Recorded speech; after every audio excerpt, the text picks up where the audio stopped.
Nous arrivons donc au 119e cours du Sefer Shmirat HaLashon. Nous avons parlé précédemment de la Rechilut, le colportage de ragots. La Rechilut est interdite même lorsqu'il est évident que les actes commis étaient parfaitement justifiés. Il est donc défendu de dire à une personne qu'une autre a rapporté des propos péjoratifs sur son compte dans un but constructif. C'est-à-dire que dans ce cas-là, même le but constructif, ça ne fonctionne pas. C'est-à-dire c'est pas directement, c'est simplement qu'il est défendu de dire à une personne qu'une autre personne a rapporté des propos péjoratifs sur son compte. On est l'intermédiaire, même si c'est dans un but constructif. Il est également défendu de confier à une personne qu'une autre a rapporté des propos péjoratifs sur son compte, sur le conseil d'un posek, une autorité halachique. C'est aussi interdit. Les gens ont tendance à éprouver du ressentiment à l'égard de quiconque parle contre eux, même lorsqu'il est évident qu'il se justifie de le faire. Dieu nous a ordonné d'étudier la Torah à tout moment. Ça veut dire quoi à tout moment? Ça veut dire à tout moment libre. Ce qu'on nous demande, c'est de combler nos moments libres de Torah. Aujourd'hui, où il y a les portables, les jeux, les films, etc., on peut passer des heures et des heures avec des choses qui vont rien nous apporter. Donc, il faut prendre la décision ferme ou de changer de portable ou de ne plus l'ouvrir, ce qui est très difficile. Mais les moments libres qu'on a, il faut les passer à l'étude. Donc Dieu nous a donné d'étudier la Torah à tout moment, et il faut au minimum se fixer un temps d'étude journalier, et ça souvent, il faut aller au Beth Midrash. Il n'y a aucune autre solution que d'étudier au Beth Midrash ou à la synagogue. C'est là-bas qu'on étudie la Torah, parce que souvent, quand l'homme est à la maison, c'est impossible de nos jours, s'il a son portable qui est allumé, impossible. Toutes les 2 secondes, il va recevoir quelque chose, il va regarder, etc. Il faut aller au Beth Midrash ou fermer son portable. Donc, nous devons aussi prélever une partie de nos gains pour la tzedaka, comme c'est bien connu.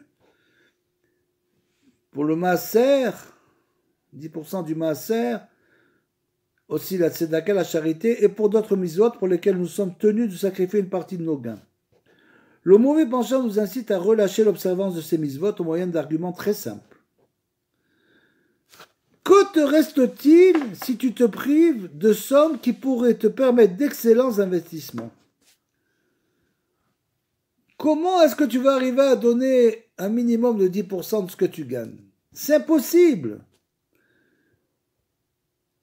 Pourquoi tout cela? Parce que tu t'imagines que l'argent que tu possèdes, c'est le tien.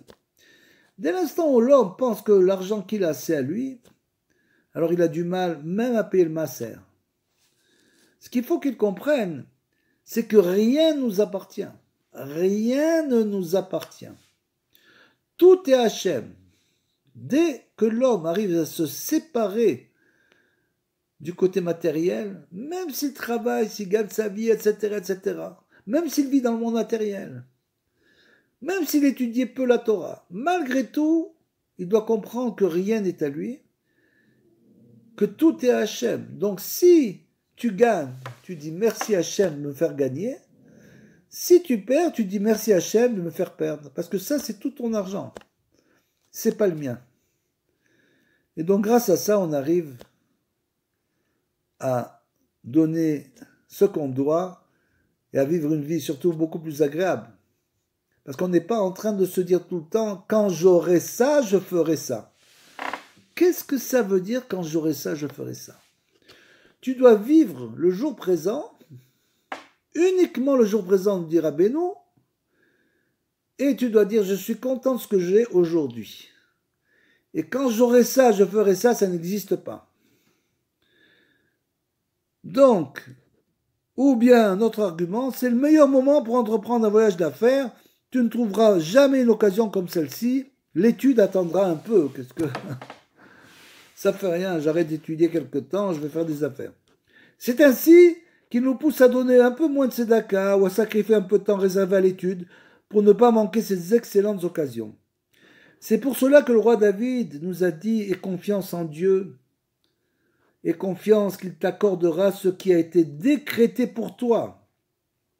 Et fais le bien, grâce à cette confiance, tu seras prêt à accomplir tout le bien que la Torah te demande. » Le Talmud Yerushalmi raconte un marchand étudiait la Torah lorsque des clients vinrent le prier de leur montrer ses marchandises. Je ne veux pas interrompre le temps fixé pour l'étude, leur déclara-t-il. Si Dieu a décrété que je dois faire ce profit, je le ferai d'une façon ou d'une autre. Bien sûr, c'est toujours, on prend des exemples frappants pour comprendre à quel niveau de foi on doit arriver. On doit arriver au niveau de foi que si on fixe des temps d'étude de la Torah, au niveau de la foi, que ça ne va en rien diminuer notre parnassa. C'est tout.